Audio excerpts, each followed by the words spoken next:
Hello guys, welcome to our channel. Today this video will show you how to use Kigo HBOMax video downloader to download videos. Launch Kigo on your computer. Click to open the setting window to set the output format, video quality and so on.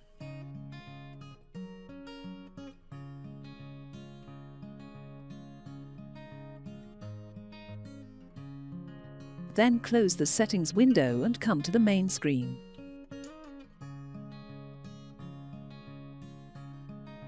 Find the video you want to download. Here we want to download movies, so come to the movies category. Open detail page. Click the blue download button.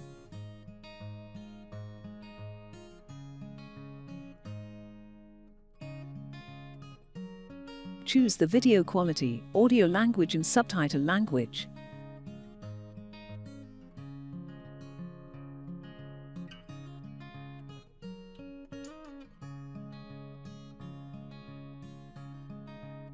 Click download button to start downloading.